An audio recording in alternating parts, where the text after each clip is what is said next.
Kilkenny beag nach a bhearastan is in hús a chur leis an glutha.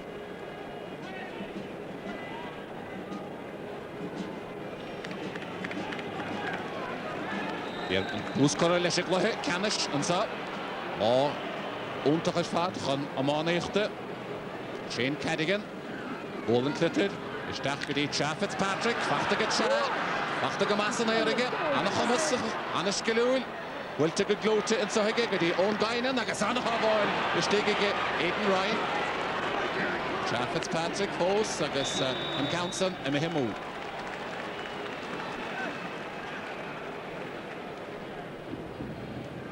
A little bit of concern immediately from a Galway perspective here that the fullback was so easily beaten. But as we look, wonderful save by Aidan Ryan, and he managed to get to the rebound as well. But Cha Fitzpatrick, first ball, beat Germahan rather easily. Marsin, Aidan Ryan. Down more ard, Law. Marav, and so a Balka Krokig. Agus Declan Garvey, Derek Caracadi Ganson. Ach an bheartdianta de get Donnacha Cody agus Puxair gno huige siúd. Lá mór dana ahir láineh chomá dar nó. Ach a sé Richie Power a hócaige Counson.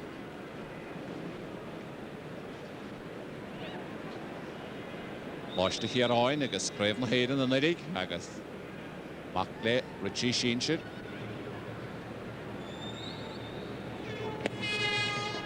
Úr sé fé scór, bhfuilte go maithe agus an chiad faointe ag Richie Power.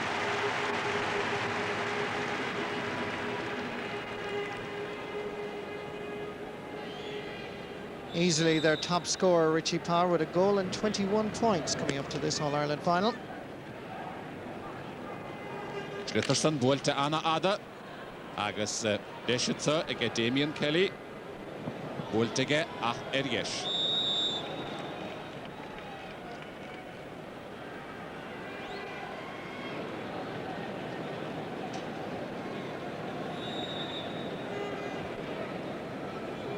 Marsin, Colm Grant on account of Wollamach.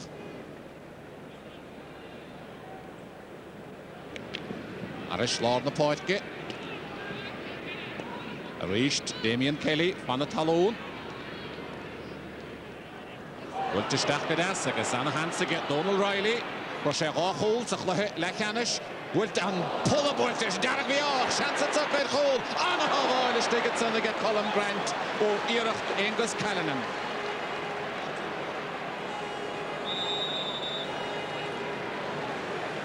What a fabulous sequence there. Just beautiful skill. The long ball in towards the corner, an intelligent ball over far as Donald Riley. Look at the skill here, taking on Shane Cadigan. And it just looked like it was going to go in by centimetres, tipped off the top of the post. Now watch the goalkeeper here. Brilliant save here, beating out Angus Callanan's shot, and eventually the ball being cleared. Colm Grant o chláiste of Mile Owen. Well, to mark with Essaga, Sarah hitting his dish of foes again. Niall Coleman, Moholar na Poitke. Hosentva, Yenov, again, John Dalton. The Kilkenny. Damien Kelly, Bachta and Saga, Richie Power.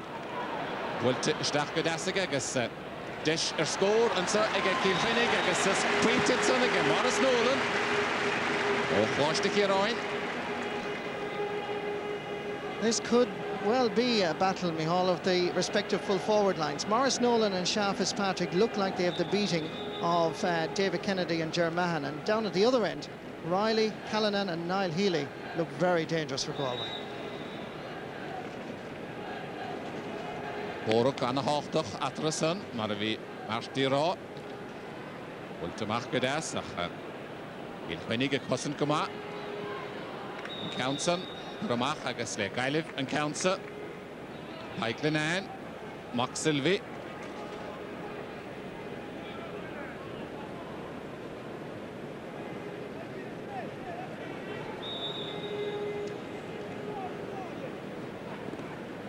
Shahetaig.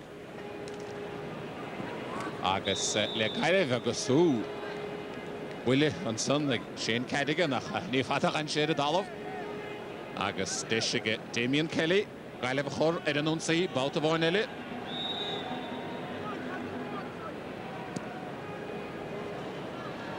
Wiltige isteach láslí go dtí Niall Healy. Niall chur a dábhaile. Agus John Dalton bhána go maith. Ní fad a chuig. John a ríist agus ábhidín sethe Niall Healy. Agus puck séir gnóthaithe ag an Niall. Chuir sé 10 pointe sa chluthe le cheannis. Niall Healy is a very special talent. We saw him in the semi-final here against Tipperary. He scored 10 points. He also came on in the under-21 semi-final in Cusack Park in Ennis and added substantially. Harle Fergal, Michigan hiad pointe áil, agus sné pointe idir héan den Galway Niall Healy.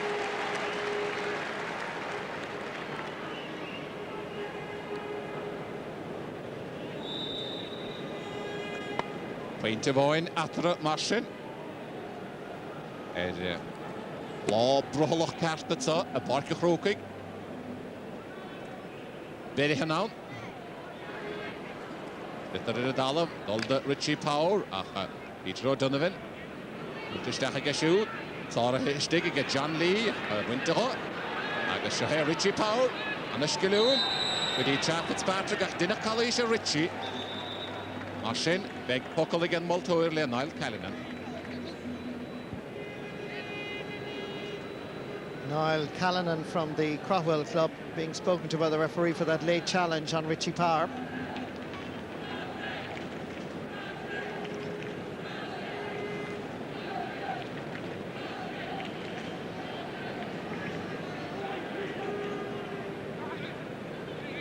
Agus focail ag le taiglinán chumá.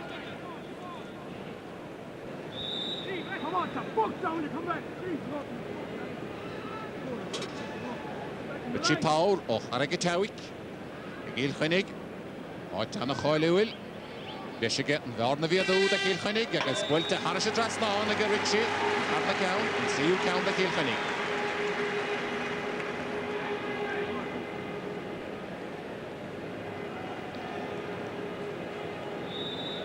I'll tell you another thing, Micheál, is going to be a factor today is the heat. It's very warm down on the pitch. Very warm. Bachta go deas an sanna go Niall Callanan. Sáramánaí bhí sé lárpáit gannadig i Galway. Bhfuilte go deas isteach sa chúine an saige go dtí Donald Riley. Donald a dhéad go ceann san istúrú isteach a láslí. Agus na bheachtaíocht déanta go dúnach a códaí ar a bheith leachta tlíd san agus a bhfuilte go deas trasna go Pat Hartley. Ach seo Declan Garvey. Bhfuilte go Declan ach róada ar clé.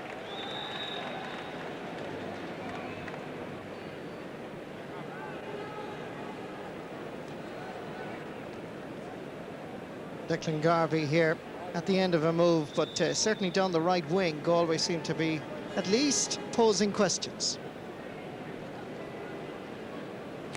A sé luafós. Macha jo Lord na páitce agus Calís is cosúil dianta Cian Borg. Mac le Frank Borg.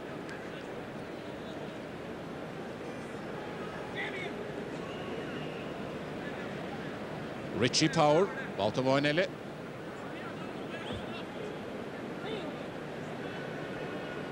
Hongarach da Lord na páitce agus ón gainan agus taiglinán istig míle bháide.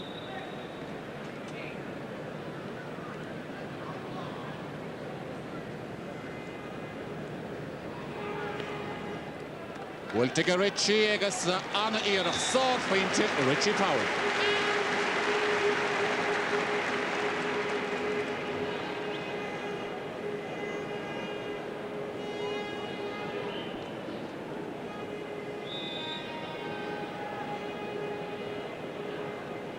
Chief Winte ag Richie go dísa. Go hé Aidan Ryan.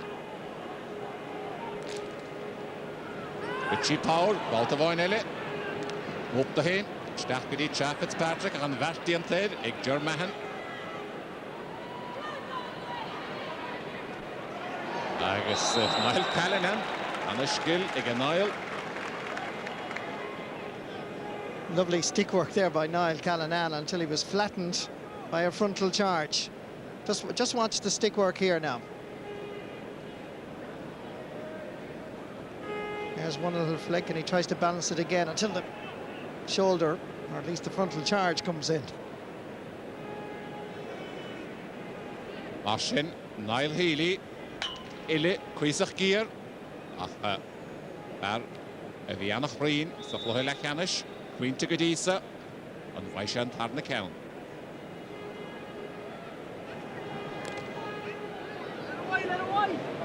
The Gonberg at play.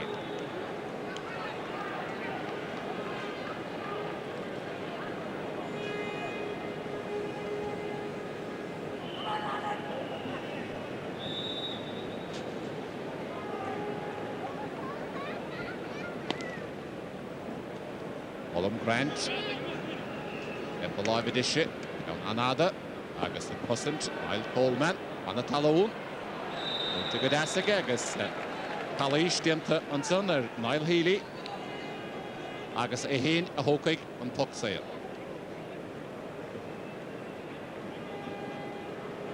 Kilkenny are obviously very much aware of the threat posed by these three forwards in the full forward line, because every time the ball comes in, I think the first tendency is to foul. It's be a bit of concern for brother Damien Brennan, the manager of Kilkenny.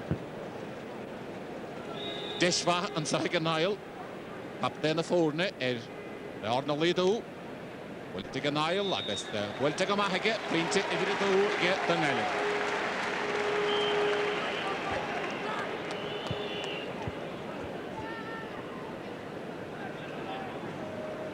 Schneidson and Varnaha Atra.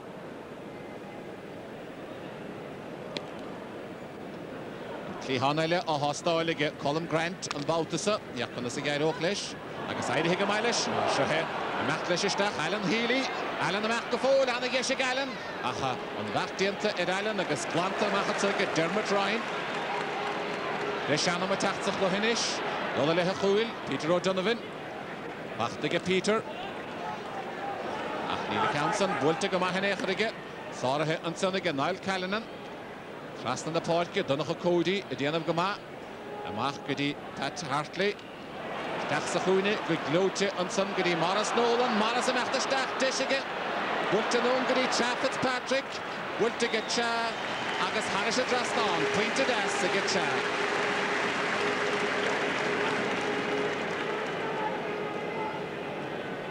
Well, the battle around midfield and half-back line seems to be even, but I think this All-Ireland could well be won by the respective full forward lines and the type of ball and the quantity of ball that goes into them. Here are the two boys combining. Sha Fitzpatrick scoring a good point. On the wall at Sonnigan, Niall Coleman. That lauded. Cody, agus Anna Hossanta, Yanavigeda Kilkenny. She Pauls, down the Hibwig, Fachtige Cha, and Rolla and Clitted, Gudas, Amachan Sogudi, Alan Healy, Fachtige Allen, Nagas Nasala, noch the Hig Allen, Nachta Shistach, and Pass me Himu, later Gamahiga Germahan.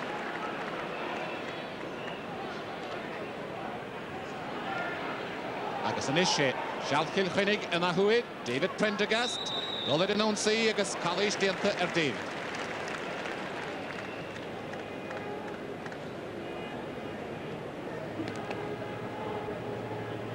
Nice skill here by the Kilkenny men, but obviously you can see the challenge. An illegal one. Marsin Deshiga Ritchie, a Yaharo pointer of I'm sure the Kilkenny. Leaking Bedisa.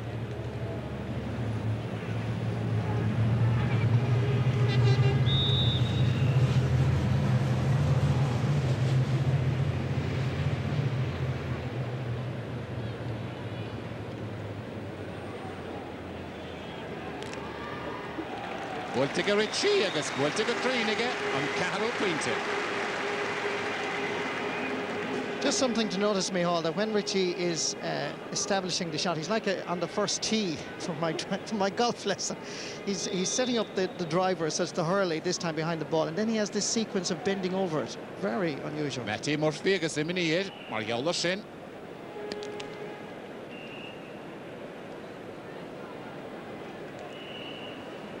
Gwiltiga Deville, Gwiltiga Dassenson, on the Talod, Sarah Higgin, Lon Hooley, Germahan. Donach Cody agus Cora Clecky and Burke, Mach Harisha Devline, August within Shinshade, Kilkenny, August Brian Cody, so a Shlee or Yanov, a Stach, and so the park of Rope, Law on the word of shoot, Martin, DJ Kiri, and so August Shahe, Damien Kelly, the Nile. Schutter, Edadalov, August the Fachta Gadesic, Declan Garvey. Agus Kalish and son Dinter Niall Callanan.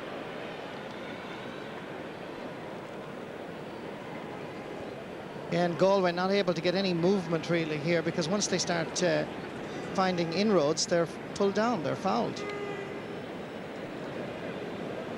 Niall Healy, Nilen score, I'm she again, Tossiele on Niall Gafoil, Shahe, Desh again Trio Cown, August Pointe every tree again Niall Healy.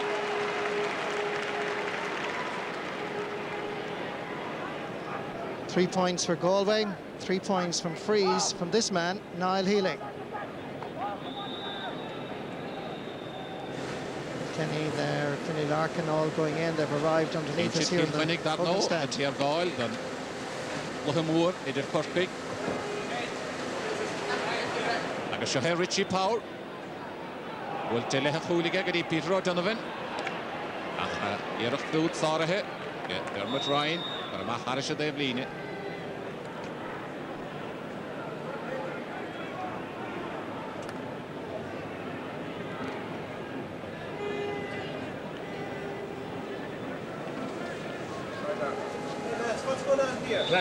Kenny just in the dressing rooms now, as you can see.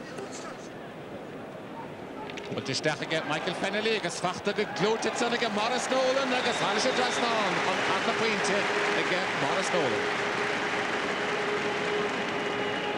About 3 balls have gone into these two boys, Morris Nolan and Cha Fitzpatrick, and they've scored 3 times.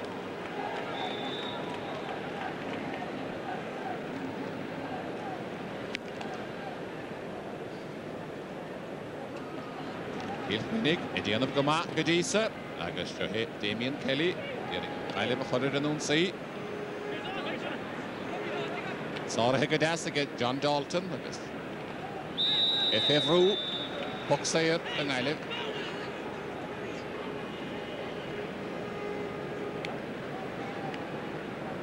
Niall Healy, gosh to his Pasul.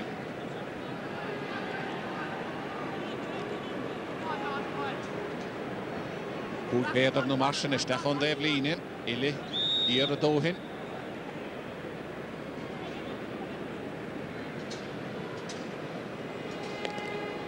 Wilt te Niall agus wilt te anach loter fad anach feinte Niall. On Caharu Cown. Kilkenny being punished every single time for fouling. 4 frees from Niall Healy, 4 points. Marsin gan atara a chan chol of oin agus the stoile met Gomegen geweet of vlohe we averin ni bevriwere beter go jaar gemech. Deshansa ag John Lee agus ag Launik Peter O'Donovan in she anavartaich agus a tachta gauded Michael Fennelly wil te stachige agus Morris Nolan a chan vartiante ag Germahan. At Hartley, agus Niall Coleman, Jagan Pekele, Schlitter, Pachter, and so, again, Dermot Ryan, down more father, Stechen Surgedy, Donald Riley, Eshiga Donald, to Gadasige, Niall Healy, Gansiga Niall, Atlish Stach, Gans Fosig, Sprinter Evan a Cool, again, Niall Healy, Cookie in the first Shesik glass of the Hillet Cookie in Satanala.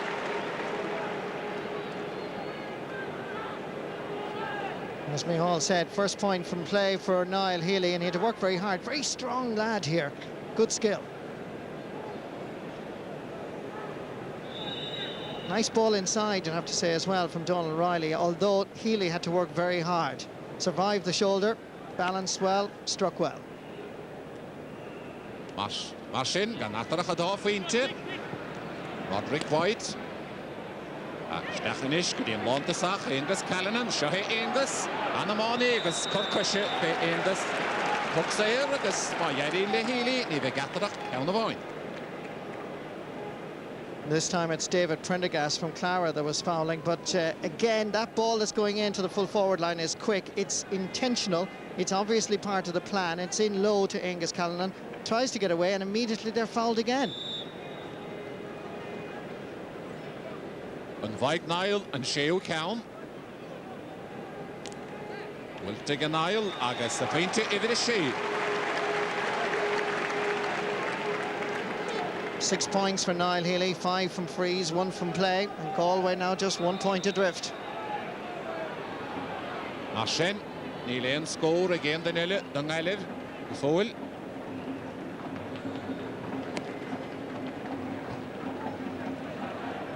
Colm Grant agus Anna Ed Correlish against again. The Coracatsa, Donald Riley, nach the Gaudiv, Niall Coleman. Rawson Bwittig, David Prendergast, Erich, Becharehe, at Hartley, Anna Talon, Richie Power, Bwittig Dasiga, Istakadi, Michael Fennelly, Goody, Owen Guinan, yet 20 again, Owen.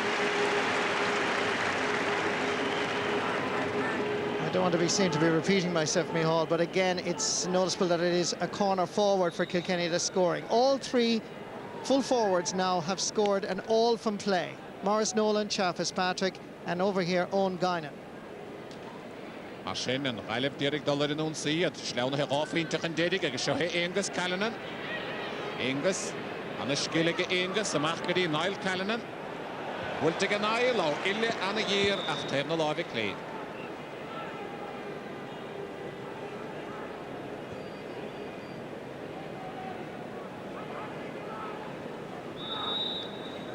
Well, anybody who's been looking for tickets will know how difficult it's been over the last couple of weeks. Almost a capacity crowd even at this stage. Washed away by Owen, Colm Grant, Agus, Eric Counts and the Rolls on there, John Lee, Schlauna Hebue Gafach, Agus, Deshinsa, again, Richie Power, Erich Tharahe. Wilton O. Chaff Fitzpatrick, Wilton get Shag, Sarah Hishtiganson, again, Aidan Ryan. Donald Riley. Will take a Glotic, Niall Callanan, on a scale of Niall Healy, Collish of Niall Healy, and John Dalton. As you said, Micheál, what beautiful skill. An overhead pull by Niall Callanan, a feature of that sequence. And again, Kilkenny fouling. Deshigasho and Shachto Cowan, a royal. Sig héad le, mar a bhís ará for sé chúcén sa héad le, agus chúcén sa tarna le sa chluithe le cheannis.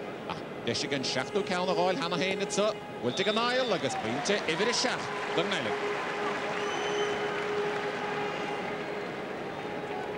Ach chafa ceiste chud mar jalar tusathe eile na Gailí, go dtí sa. Matty Murphy.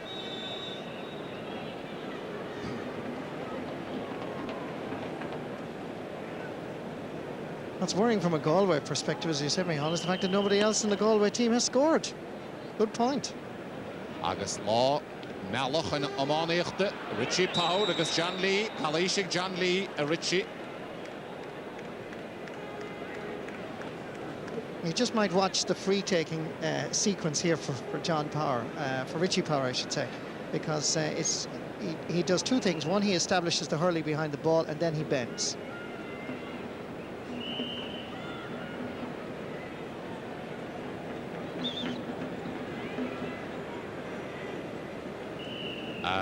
For Corlaisha Chur, it Diran Roderick White, on Ilif, Pashe Edadolov, Gorstehe, Arshin, Shane Roderick. On the Shestach Mar on the East, the Hela Canish, I guess. Dimmershe, no, Dimmershegama, no Vishestik, the Hela Canish, on Shestach, the Hikaru Canish, Dimmershegama.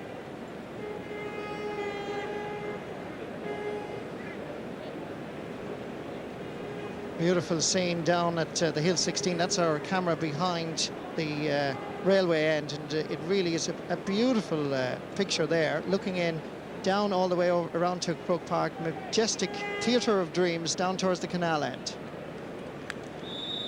Marchen, daar. Arag na Shauk, Richie Power. Bultiga Richie, agus Bultiga Richie, Harris dras na an Hugo Pinte, ag Richie.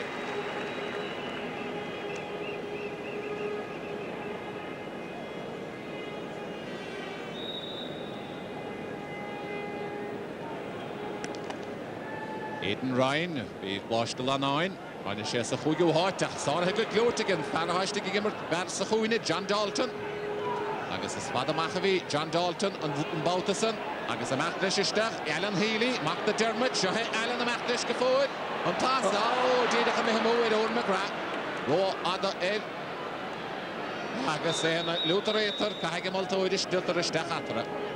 Ach, buige pasan, beidir ávidín beagchan cín own magra. It looked like Galway were exposed here, but it was the quality of the pass that let his colleagues down here. And there was a chance Galway immediately recovered. They're Patisteach. Agus Kalish, Nohe, and son in Galway, Damien Kelly. Arshen, and Goulboy, they tacht Aidan Ryan. Get counts a choravaid. Altoid a roilehe. Gan a lehedi yan of a richt.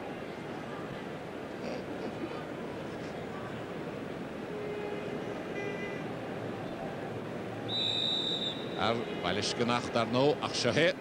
Aidan Ryan. Stach de Engus Callanan. Daar was Shen Counson Godas. Bultig Engus. Agus Anna Pointig Engus Callanan. First man to score on the Galway team outside of Niall Healy, and it's Angus Callanan from the Liam Mellows club in Galway. We're looking at it from the angle camera from the far over side. That's a great point, looking at it from the Cusick stand viewpoint. Agus bhí Shenson an oidig, and every cardiac, bhí sé gimmert leis na Pelladori, chomá, be captain na Pelladori. Liana, I live in Cossin Gumahinish, Bachta Howl again Niall Callanan, Ungadin Devsa. Agus Dishan sa hige Kianborg. An Lartianter Kian. Yes, an Aige Chéile agus Plantage Michael Fennelly. Teach sa Chúine, Cha Fitzpatrick. Cha Gara leis isteach, Seansige Cha agus a Hans Tócaige. Pointe eile ag Cha Fitzpatrick.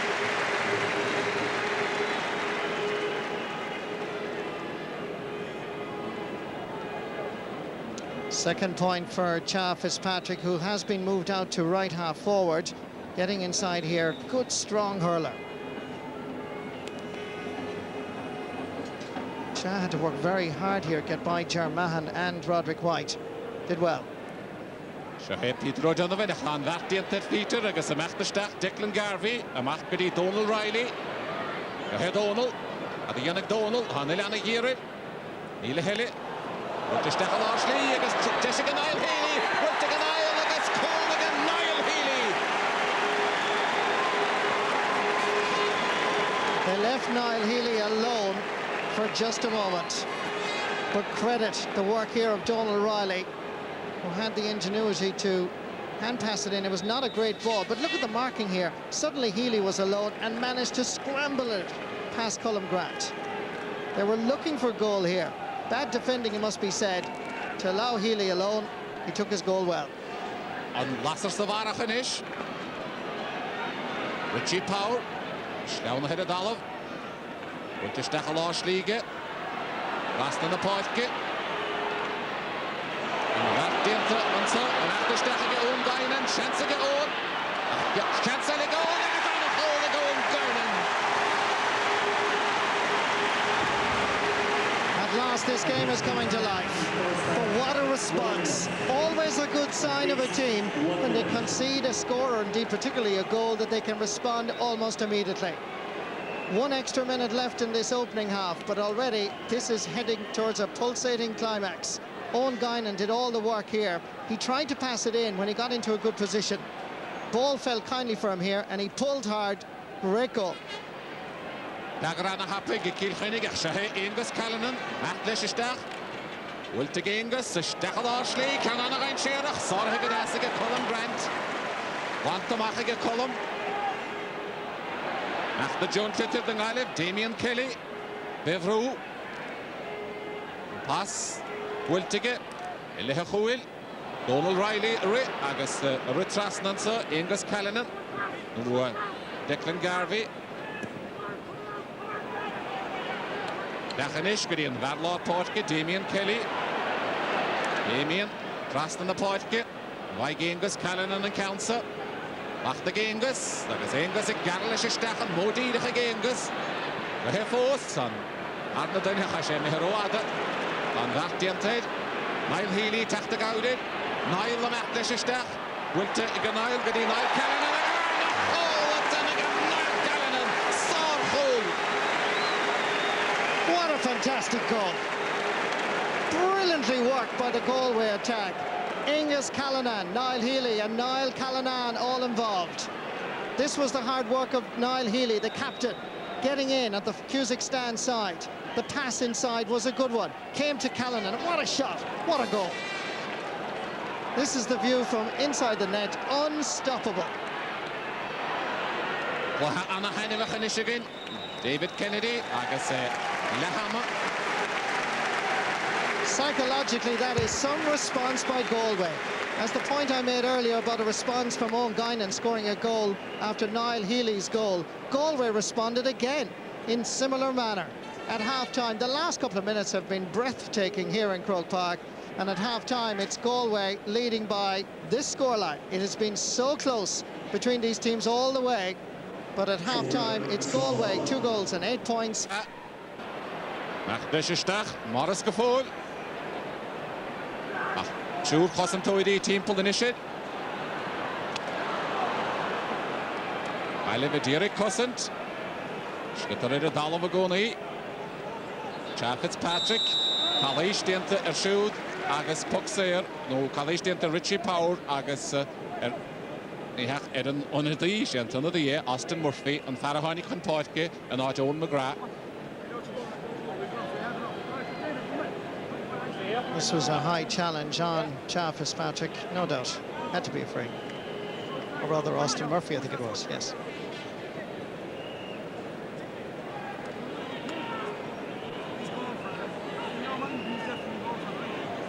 She Power, Beg Tamalin, maar then it does the Tassa hit, Gorsta hit, Agus. Corlaish, Ahor, and Sunday Morris Nolan.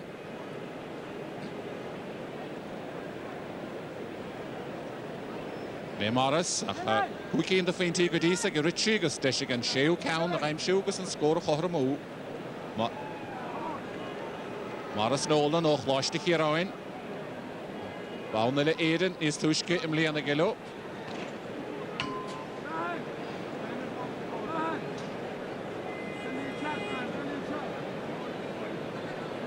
Shahir Richie, Dokashe Fainte, Shanskin Richie, agus Quinte, Ibid Shade. Big ahead. Sides level again, just at the start of the second half. Marshin, gan Mogoine Atra, Lorna Huidi. Either co-score. Anna Tevlin, agus Anna Walson here, John Dalton, the Hasna Latas, a Hinish, Vishestic Sahuner Duish. Taka himach agus leishan soige Owen Guinan. Chahil Owen and Farafwy the Cole, Caddy Yanishe, a Rilesh Stach agus Wiltima ag Owen Guinan.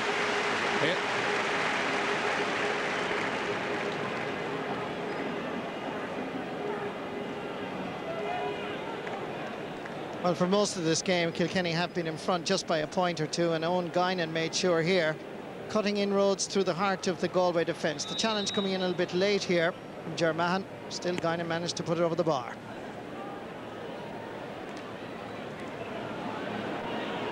Marshin. Kilkenny. The Cosant. Shane Cadigan. Nishtachal Ashley. Richie Power. Leshiga Richie. Shlee Yan of the Hen. John Lee Kuragohige. Ultimach. Gudi Owen Guinan. Teperi hier doet, Hashige, Garrelesje stach Owen Guinan aan de Rijnscherig. Aan the rocher and hands ago Nagaton Neil have me Carton Linton. Wonderful piece of skill here, but the finish was disappointing. Got inside one defender, got in through the second, looked like he was going for a goal here, but he went straight into the side netting. Goalkeeper, to his credit, Aidan Ryan, had that angle covered.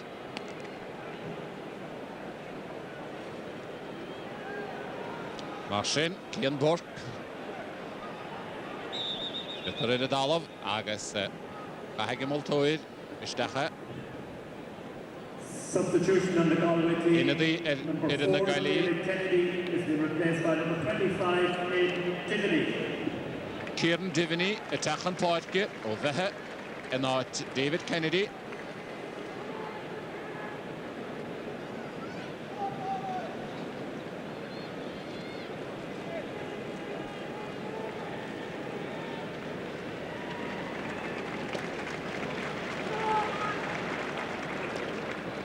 Henson again, Dermot Ryan, Raigadi Niall Coleman, Wilta Fana Talon again, Acharish John Dalton, Taka Hemachadigli Han, Ahead John, Dacha Joe, the Carnoige, Agazana Hansen, Sergei Chaffetz Patrick, and I say calling it Chaffetz Patrick.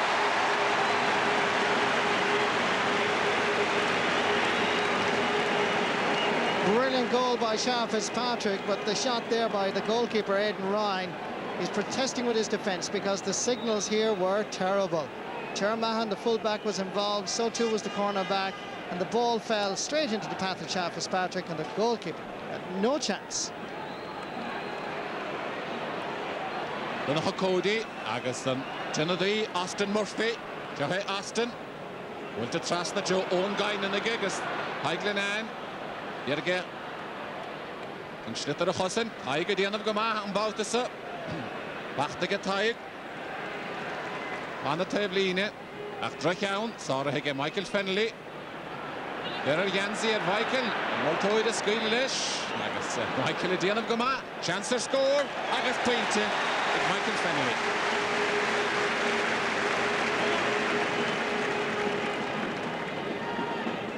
Five points now between the teams, but credit Michael Fennelly from Ballyhale Shamrocks with this point. He really had to work very, very hard here to get the chance to hit the slither straight over the bar. Arshen scored a Tastalio on 11. Why should the bout to say? Damien Kelly, after Anna Roher, will to get Damien nach Lager. And this is going to test the character of this Galway side, because Damien Kelly had options available left and right, but there's a certain amount after Kilkenny have hit them with this thunderstorm at the start of the second half that they have to settle now. Búig faointe atara a láthar na huaide.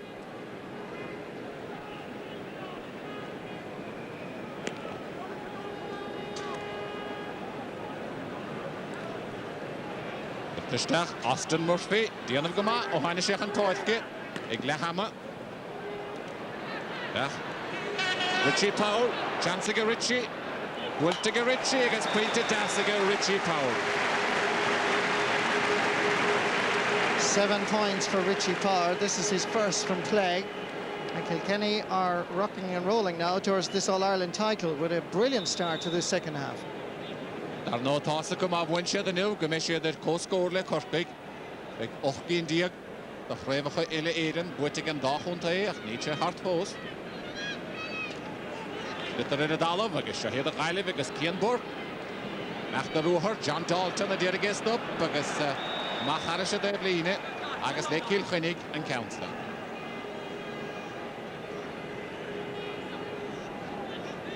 Cork senior hurling team have arrived just underneath us here in the Hogan stand. There's Frank Murphy, the county secretary, Jim Forbes, the county chairman, all leading out their team here to play in the senior final.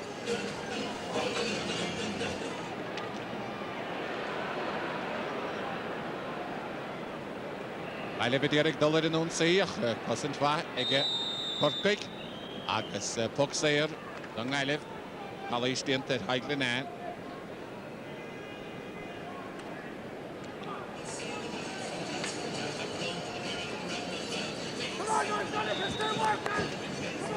Cork Players there just getting out their hurleys from the bus. Diarmuid O'Sullivan there and Dr. Conn. Dermot Ryan, Anna Watson and son again, Michael Fennelly. Ultimach, I guess last year the Alan Healy, Vin Counson, Richie Power. Richie Cow, more father again, Richie, ach begon Berg Ergesh. Substitution on the Galway team. Number 8, Cian Burke, is being replaced by number 21, Enda Fenton. Cork coach Donald O'Grady just gone in there. Then O'Connor has gone in. Some of the Cork players all just going in. John Gardner there with his hurley, going into the dressing rooms. This is a nervous time for these hurlers as some of them facing their first All-Ireland final as they go down the tunnel, down to the dressing rooms. That's right, yeah. Austin Murphy, Machta Roher, Austin and Machta, and the Blieske fad, Gulta Eg Austin and son of Kieran Devaney, Agus a Macha Hookage Council. The referee claims here that Austin Murphy was charging with the ball. I have my doubts about that, and he's claiming that it should be a free the other way.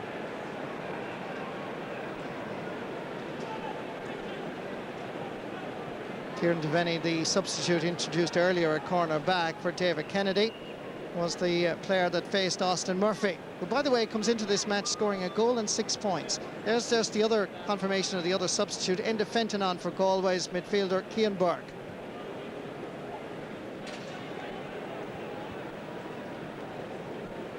Beautiful day here in Croke Park. Temperatures about 25, 26 degrees.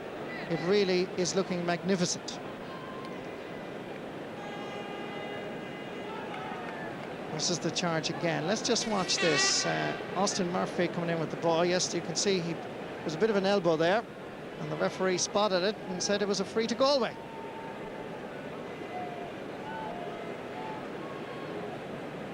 Austin Murphy, Erid Olive, Adianta Gamahage, Ohanishakan Porke, Iglahama.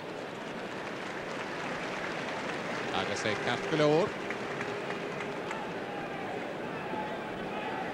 An Ralef Schlaunach Dedic, Bauterwarnelle, with Keno noch Senemmer, Tashet Shefinte and Dedic.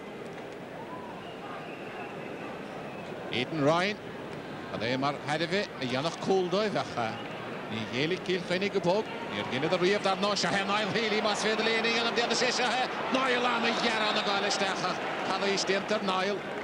I guess near a fact we get cool about the sun, I guess Ragani Laura Voltoro.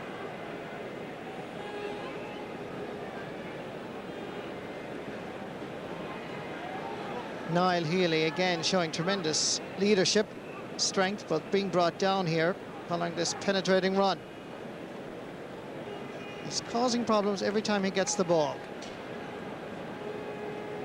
Now the option will be here obviously to take a point, but he just might go for a goal.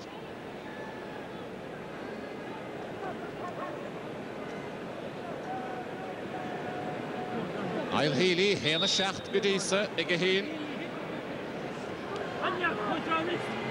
Niall, August Counson, Bulta Harashadras Nonage, Green Taylor Foes.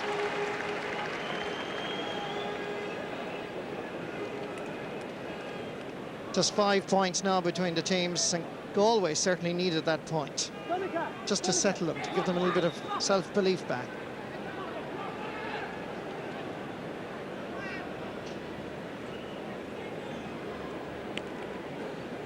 Colm Grant.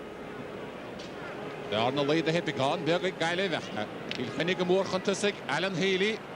Stakkerit Chaffetz Patrick. Han Vertiantel. Non Willig. Germahan. Sarah Hit. John Dalton. The Michael Pennelly. Wintero and son again. Niall Coleman.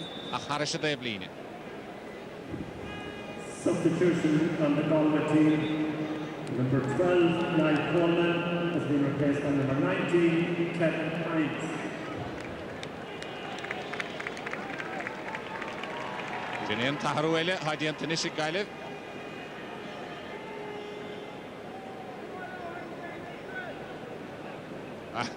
Bahash Litterwit, Asgut Pavaitui.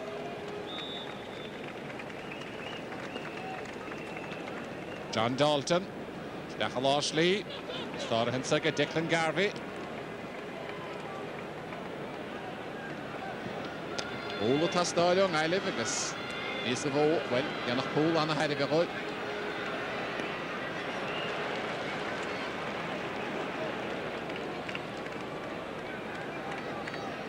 I live Declan Garvey. You're to get the horror in on say I reckon Hossan told it Niall Healy and back to the gig say yo down the head of Dollop I guess you lane on Gaelic Hossan told it Kilkenny that could make post the stach I have mal toid is litter stach atre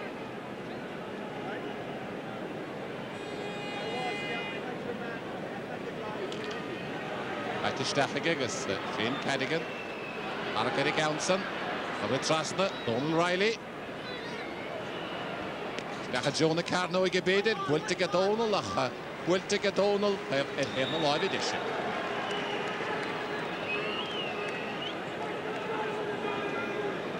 Goed vriendje, wel, je nog cool, Anna heide we, van Nijlev, dan heide ook logisch. Anna heide we dan logen, oma.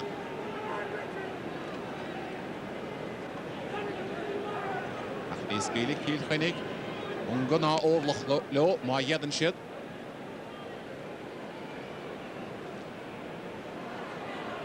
In de hit de Galway, Kevin Hines.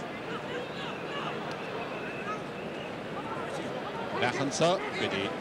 Engus Callan, Engus Bevru. Doet Kurrohege. Wil te gedaste Stachel Ashley, gedi John Lee. Niall Healy. Niall Lemachlish. Johan Niall. Anna Wille, Anna Count, Anna Pointiga, Niall Healy.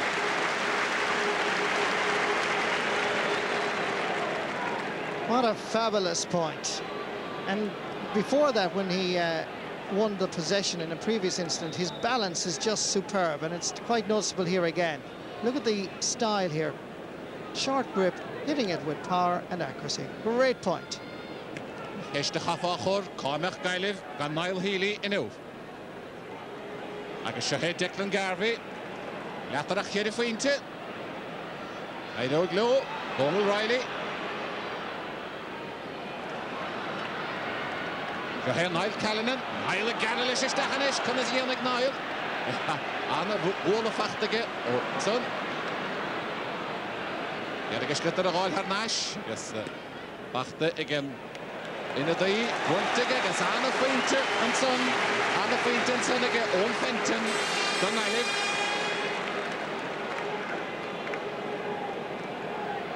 We can praise Niall Healy, but praise too for Enda Fenton here, because this was a very difficult point where a man has just been introduced, and it was sheer hard work that finally got the ball to him. Had the confidence to have a goal from there in front of the Cusick stand. Good score. Well, ni Laterinish, I can hold the wine. Ishar Alet, Nakhilahsa hard close. John Dalton, Anna Ruher, get John, Anna Hublakor. Wilte get John Dalton, Ach Wilte, et play. Arshen, Brahan and Ralev, Nafel Shet Cleete Force. Shahe, Eden Ryan.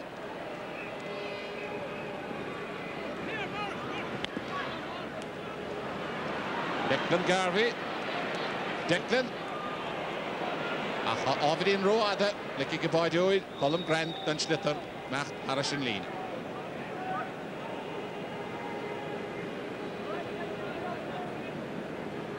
Nash Dama Force, there no Gailiv contactor Nash, no Kilkenny, Control Nisi Hechen King, the Shin, the Schlitter Hanson, Wahim. Mogul hit the Lean Town.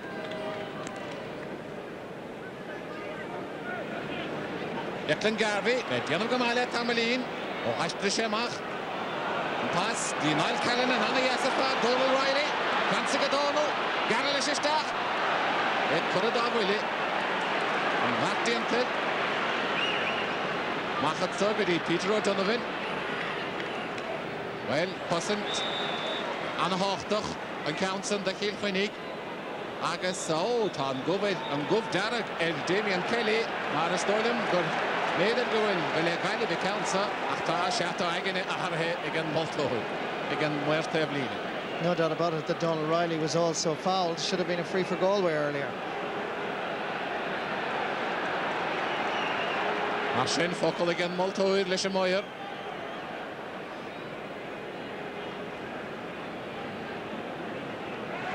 Agus agine ahar a he again Multoid.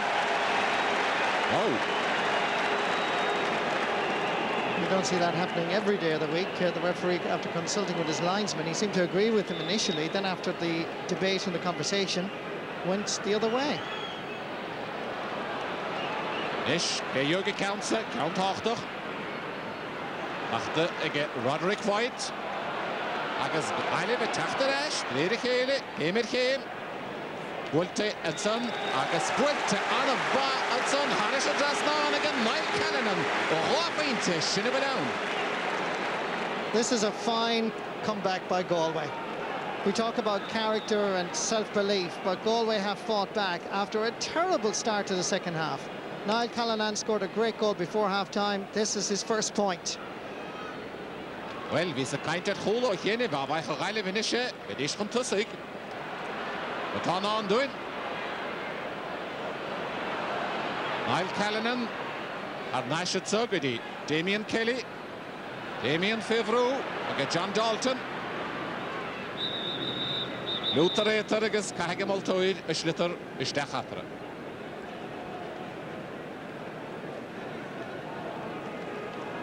Nice skill here. Good block down.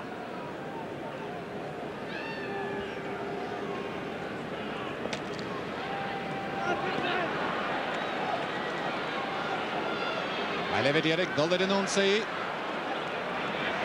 Nog een Cody, maar dat willen. Agus Foxeer, dan Eile. Chopped down by the Kilkenny man. Free to Galway. Niall Healy. Farger wil Eile Bragamoor in de weer. Maar geen chen counter, niet de gaun. Ach, een vriendje gewoon. He's already scored a goal and 9 points. This just outside the Kilkenny 65. Niall Healy and Schlitter Bultige. Ja, it's no one holding us on a feinte. And here in the day, again, Niall Healy. 10 points in the All-Ireland semi-final. A goal and 10 points in the All-Ireland final so far for the Galway captain from Crowell. Agus in ish, and Lasser Savarach, and feinte van achter.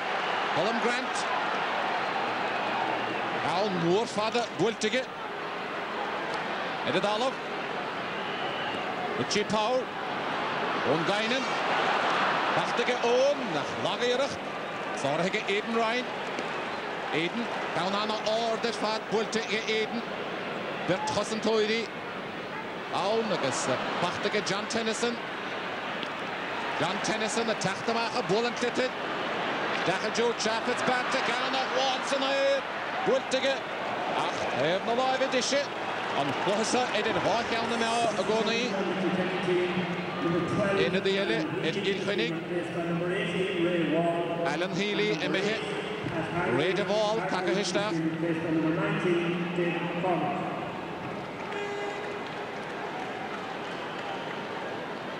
Nu bij David McCormick og har takket Histach.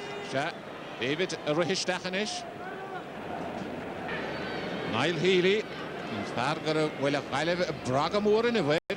Maar geen chen counter. Niet de gaun. Ach, een vriendje gewoon. He's already scored a goal and 9 points. This just outside the Kilkenny 65. Niall Healy and Schlitter Bultige. Ja, it's no one holding us on a feinte. And here in the day, again, Niall Healy. 10 points in the All-Ireland semi-final. A goal and 10 points in the All-Ireland final so far for the Galway captain from Crowell. Agus in ish, and Lasser Savarach, and feinte van achter. Colm Grant. Al Moore father Bultige. Edit Olive. Richie Powell. Ongeinen. Prachtige oon. Nach Lagerig. Zorgige Eden Ryan. Eden. Down aan de orde vat Bultige Eden. Bert Hossentoiri. Awn agus bachtaige John Tennyson. John Tennyson, a tachtamach a ball and clitted. Dacha Joe Chaffetz Patrick, Anna Watson, Bultige. Ach, no live edition. On Bossa, Edin Hawk on the now, Agoni. Into the Yellow, at Kilkenny. Alan Healy, Emihe. Ray DeVall, Takahishta.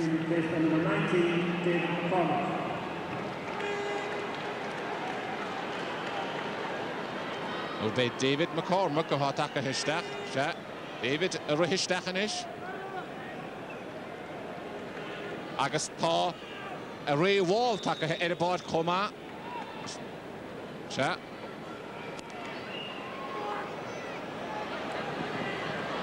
Ashin. And Wasser Savarach again. Richie Powell. Canan Hochtach. John Lee there against them.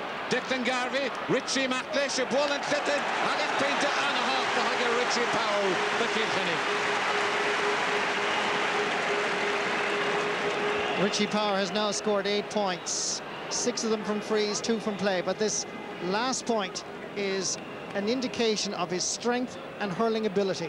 Getting by 2 challenges, putting it onto his left and straight over the crossbar. John Dalton, Art Hussant, Dinta Igashood, Agus Bultestach, David Prendergast, David Hivruge, Declan Garvey, David McLeish. McLeish. Galevinish. Oh, come on, the Martin higher. The ash is being broken now. They know there's an All-Ireland at stake and it's fairly passionate. Ashin, Raneicha Darai na Roila, Agus Shachuin, Damien Kelly.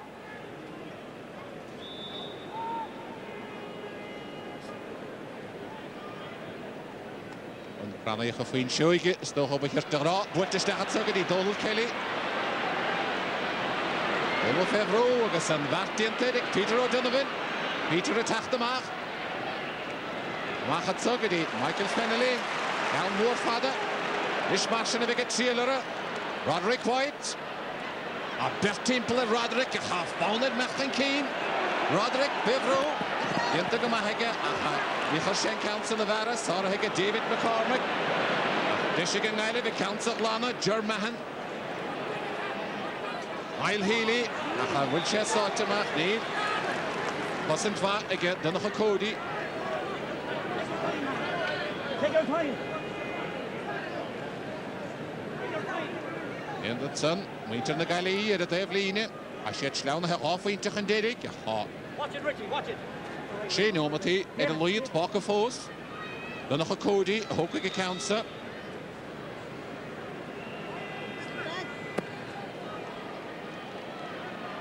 Well, Diggagus, Bachtige Glote and Son, they get Ray Wall. Achsarahe, they get Aidan Ryan. Mahajo, Lord the Portke. Machta, they get David Prendergast. John Lee. Machgadi Niall Callanan and Nimoshe Ruhar Nigianic. Wultigadaskadi Donald Riley. Donald against Peter O'Donovan. Matt Sule, Donald, Count Morar, Delaney against Anna Quint to get Donald Riley. And get scored and over again. We have seen just some fantastic skill here, Micheál, because Donald Riley was literally along the sideline in front of the Cusack stand. What a fabulous point. Look at the quality of the ball as well. Well coached, Niall Callanan feeding Donald Riley. Literally just a few metres in, had a go under pressure. Fabulous. Ashin in front of Owen, Shinnavalatra, Michael Fennelly, Yanach Zarahe, John Dalton. Anna Chlohagen wat ik John, de Stachajo, the Carmack, Zarahe Mahatson, the German. Blanta Machagadi, Roderick White, Roderick Bevro, Anna Manish Chlohe, Niall Healy, Niha, Achan Tunadi, a Heinige Stachogenev, and Defenton, Dachajo the Carnog, Fachtige Glote, Estigetson, I John Tennyson, Arish Lord the Portke. Rit Trasna, Chaffetz Patrick, Pyglenan, Shahet Hyde, Hyde, Lannan Clitted, the topic. John Dalton, against Niall Callanan, Lechele, Edadalo.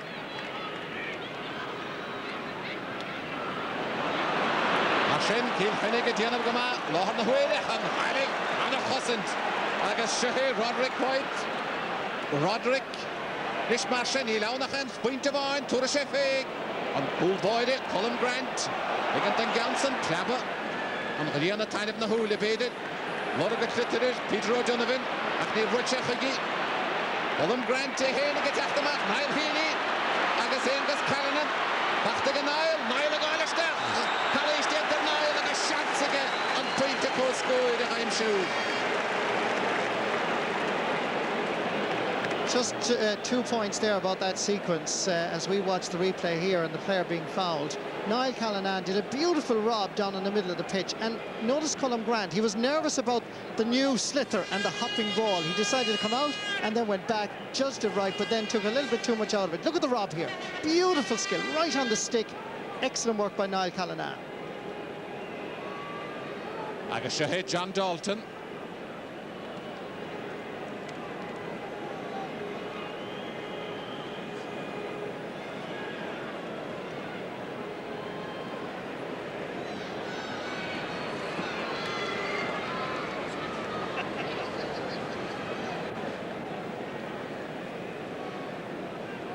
Well, this is some fight back if they can draw level here by Galway, because they were under siege right at the start of the second half, and once Chaff Fitzpatrick got his goal, Galway were down 6 points, but they fought back. This is to level the match with just about 2 minutes to go.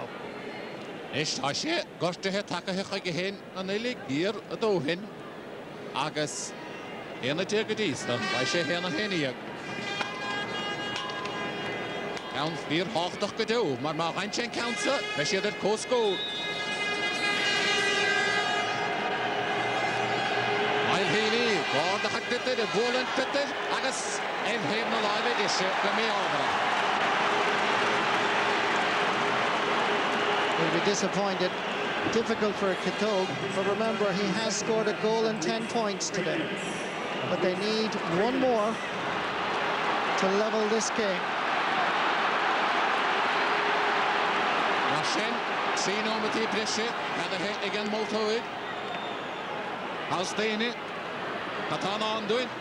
Derelische force, Neil Nye. Chaff Fitzpatrick, County Shell Bultige, Dine Sherach. Pyglenan, Dangalit, Bevru, one to Mahage, with the Lord Portke, Damien Kelly, on the Talon, Gentagamahaga Donald Riley, Donald. Maclish, chance of O'Donnell, put to O'Donnell, and it's Hashid and Costco. Remember his name, Donald Riley. This is a man of character. Under pressure, showed that he's willing to work for the ball. He worked for it here, got possession, got inside the Kilkenny cover, looked around, had a shot, and he levelled this All-Ireland minor final. Katana on doing, Roderick White, Intero, Tachta Gaudet, Germahan, Bevruger, Pinteruger, Richie Paul, Pyglenan, Richie, Hongrachten Devline, Walter Stachige, Agus Anigish, Unser, again Austin Murphy, Walter, and Hemalaga Dishe, and Eden Loye, Martin, Pashet Foes. Goal. We're into injury time now, Micheál, and as you mentioned a moment ago, we have 3 minutes of additional time. 3 minutes to win the All-Ireland minor title. Kilkenny going for 2 in a row. Galway for their first since 2000. Nog a heen in Kilkenny Hanna, Katana on doing. And Mohik and Riley get can Riam, get Mohik can a sheet to Riam and I Kilkenny, no Mohik Kilkenny, and Mohik can a sheet in Riley. Don't go away. He's right on Highland Riam. It's Kilkenny get Mohik Canish. A harsh chance in the Chico. Kevin Hines. Joe Kevin. Dechal Ashley. With the Rid Dollop. John Tennyson. Tachta Maclish against it. John Gafford. Wilte. It's a Hongrachten Devlinige. Tachta again in a day. David McCormick. Stachetzer. Gedi Chaff Fitzpatrick. Oh, and a skill of Father Getcha. Calm Deinsherach and Emil the Carnoige. Pyglenan. Tachta Gatai. Count on Hochtach the Haig. Niall Callanan, Levi Shane Counter, Martin Dishig Kilkenny.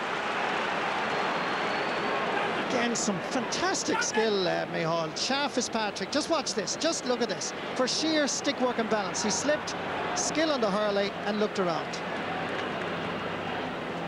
Counter Bulta Stachajo, Emil na Carnoige. Machtige Richie Power hier nach Zarige. Os. With the right down the mouth. Machtige Richie. Chancige Richie Power. Richie Power. Richie Power. Harris is left on. Mashin. Clarkin Hannig. Point and fantastic.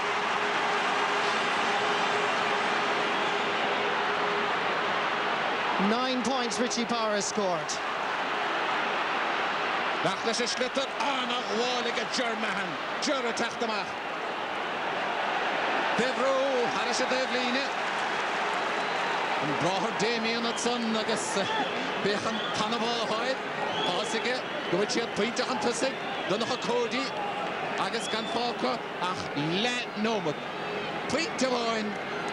A hockey menig an tussig. Wilte, Lecha. John Dalton het son. Winner of Dal Lechre in ook. Down the Carnoige. Machgadi Chaff Fitzpatrick. Shahid Cha. Cha Machtlish. Haglanan. Machtige Taig. Wiltige Machtige Taig. Nish Mashin. Nish Nuri of the Nile. The Nido Glover. Council Lana. Agus Dullard in Unsay. Damien Kelly.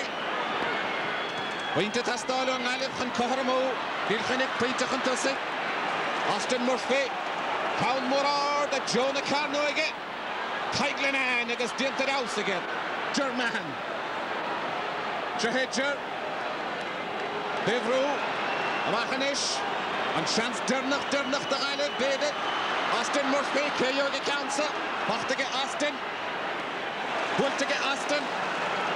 Lenomet de fasnet Sinomati en het Tiglanan.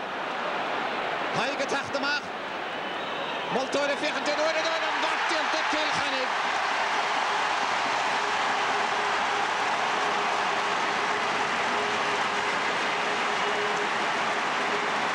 It's the double for Kilkenny. Heartbreak for Galway and for Matty Murphy. But what character Galway have shown. Richie Power, the hero for Kilkenny, and no man deserved to be the hero in the All-Ireland final, scoring the winning point. A tally of 9 points for Richie Power and 2. It's anyway, because there are special guests here at Croke Park today. These are famous hurling brothers.